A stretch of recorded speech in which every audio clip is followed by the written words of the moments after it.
आज आपण गोष्ट पाहणार आहोत एका माणसाची आणि एका चळवळीची, जिने दक्षिण भारताचा समाज आणि राजकारण कायमचं बदलून टाकलं.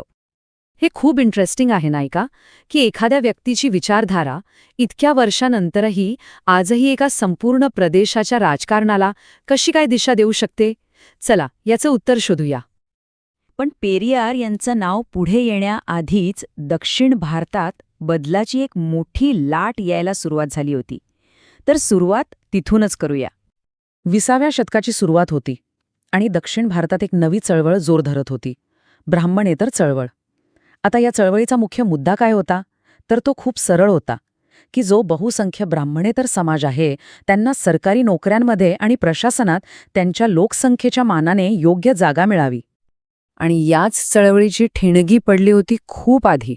म्हणजे बघा, 1870 मध्ये जेव्हा ब्रिटिशांनी जनगणना केली तेव्हा पहिल्यांदा ब्राह्मणेतर समाजाला त्यांच्या प्रचंड संख्येची जाणीव झाली. आणि मग याच जाणीवेतून पुढे 1916 साली तामिळनाडूमध्ये जस्टिस पार्टीची स्थापना झाली, याच चळवळीला एक राजकीय चेहरा देण्यासाठी. आणि मग याच सगळ्या राजकीय आणि सामाजिक घुसळणीच्या काळात एका व्यक्तीची एंट्री होते, ज्यांनी या संपूर्ण चळवळीचा चेहरामोहरच बदलून टाकला. ते होते E.V. रामस्वामी. E.V. रामस्वामी तामिळनाडूच्या इरोडमधल्या एका श्रीमंत घरात त्यांचा जन्म झाला होता. पण त्यांनी जे काही क्रांतिकारी विचार मांडले आणि ज्या प्रकारे ते समाजासाठी उभे राहिले, त्यामुळे लोक त्यांना खूप आदराने पेरियार म्हणू लागले. पेरियार म्हणजे ज्येष्ठ किंवा आदरणीय व्यक्ती. आता त्यांचा प्रवास बघा, काही धाडसी निर्णयांनी भरलेला आहे. 1925 मध्ये त्यांनी काँग्रेस पक्ष सोडला. का? कारण त्यांना वाटत होतं की काँग्रेस पारंपरिक वर्णव्यवस्थेलाच कुठेतरी पाठिंबा देतेय. त्यानंतर लगेच 1926 मध्ये त्यांनी स्वतःची आत्मगौरव चळवळ सुरू केली. ही जास्त जहाल होती आणि पूर्णपणे सामाजिक सुधारणेवर केंद्रित होती. आणि मग पुढे 1939 मध्ये ते त्याच जस्टिस पार्टीचे अध्यक्ष बनले, ज्याने ही ब्राह्मणेतर चळवळ सुरू केली होती. आता एक गोष्ट लक्षात घ्यायला हवी.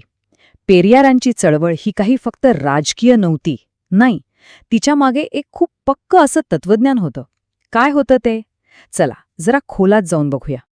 पेरियारांनी एक नवी संकल्पना लोकांसमोर ठेवली, द्रविड ओळख. म्हणजे काय? तर जी पारंपरिक वर्णव्यवस्था होती तिला एक पर्याय म्हणून त्यांनी ही नवी सांस्कृतिक आणि वांशिक ओळख पुढे आणली. त्यांचा भर होता दक्षिण भारताच्या खास वेगळ्या वारस्यावर. त्यांची भूमिका अगदी स्पष्ट होती, त्यात काहीच गोंधळ नव्हता. ते कशाच्या विरोधात होते? तर आर्य किंवा ब्राह्मण श्रेष्ठत्वाच्या, संस्कृत भाषेच्या आणि साहित्याच्या वर्चस्वाच्या आणि जातीय आणि लैंगिक भेदभावाच्या ते पूर्णपणे विरोधात होते. आणि मग ते कशाच्या बाजूने होते? तर सर्वांसाठी समानता, तामिळ भाषेला द्रविड भाषा म्हणून ओळख, शोषण नसलेला समाज आणि सगळ्या धर्मांप्रती सहिष्णुता, हे त्यांचे मुख्य विचार होते. आणि हे विचार काही फक्त भाषणांपुरते किंवा लिखाणापुरते मर्यादित नव्हते. त्यांनी ते प्रत्यक्षात आणून दाखवले. याचं सगळ्यात मोठं उदाहरण म्हणजे 1924 साल. याच वर्षी केरळच्या वैकममध्ये अस्पृश्य मानल्या जाणाऱ्या लोकांना मंदिरात प्रवेश मिळावा, यासाठी त्यांनी एक जबरदस्त आंदोलन उभं केलं होतं. बरं, मग त्यांच्या या सगळ्या कामाचा, त्यांच्या विचारांचा आजच्या काळावर काय परिणाम झाला? त्यांचा वारसा आजही इतका जिवंत काय? चला पाहूया. हेच त्यांच्या यशाचं सगळ्यात मोठं गमक आहे असं म्हणायला हरकत नाही.